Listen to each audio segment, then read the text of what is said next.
నమస్తే సాక్షి శుభమస్తుకు స్వాగతం. నేను దుర్గా. 2025 సంవత్సరం ముగిసిపోయింది. కొత్త సంవత్సరానికి స్వాగతం కూడా చెప్పేశాం. మరి కొత్త సంవత్సరంలో మన రాశి ఫలాలు ఎలా ఉన్నాయో తెలుసుకోవాలని అనిపించడం సహజం. అంతా మంచే జరిగితే ఏ సమస్య ఉండదు. అలా కాకుండా ఏవైనా ఇబ్బందులుంటే జాగ్రత్త పడొచ్చు. మరి కొత్త సంవత్సరం 2026లో ధనస్సు రాశి వారికి రాశి ఫలం ఎలా ఉందో ఇప్పుడు చూద్దాం. మే నెలాఖరు వరకు ఈ రాశి వారికి ఆడింది ఆట పాడింది పాట అన్నట్లుగా సాగిపోతుంది. ఆ తర్వాత నుంచి కొద్దిగా ప్రతికూలతలు ఎదురయ్యే అవకాశం ఉంది.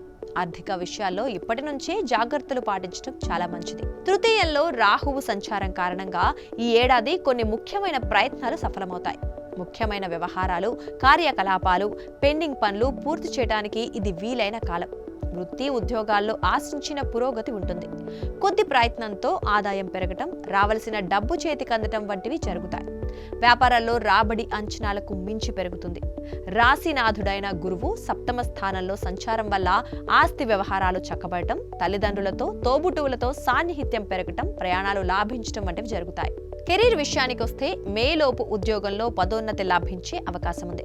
ఉద్యోగులకు ఇతర సంస్థల నుంచి ఆఫర్లు అందుతాయి. నిరుద్యోగులకు 1-2 ఆఫర్లు అందుతాయి. ఉద్యోగం మారటానికి చేసే ప్రయత్నాలు అనుకూలిస్తాయి. ఉద్యోగంలో అధికారుల నమ్మకాన్ని సాధిస్తారు. వృత్తి వ్యాపారాలు కూడా బాగా సంతృప్తికరంగా సాగిపోతాయి. యాక్టివిటీ రాబడి పెరగటానికి బాగా అవకాశం ఉంది. జూన్లో గురువు అష్టమ స్థానంలో ఉచ్చ స్థితిలో ఉన్నప్పటికీ పెద్దగా ఉపయోగం ఉండే అవకాశం లేదు. దూర ప్రాంతంలో ఉద్యోగం రావటం లేదా దూర ప్రాంతానికి బదిలీ కావటం వంటివి జరుగుతాయి.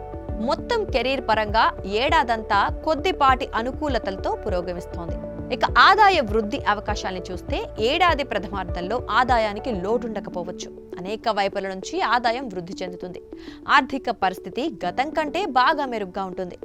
ఆర్థిక సమస్యల నుంచి, ఒత్తిళ్ల నుంచి చాలా వరకు గట్టెక్కుతారు.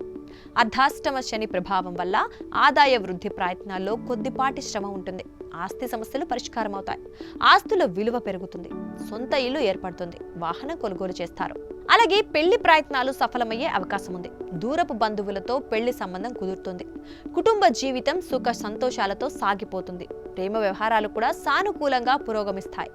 జూన్లోపు ఈ రాశి వారికి పెళ్లయ్యే అవకాశం ఉంది. దాంపత్య జీవితంలో అపార్థాలు, వివాదాలు సమసిపోతాయి.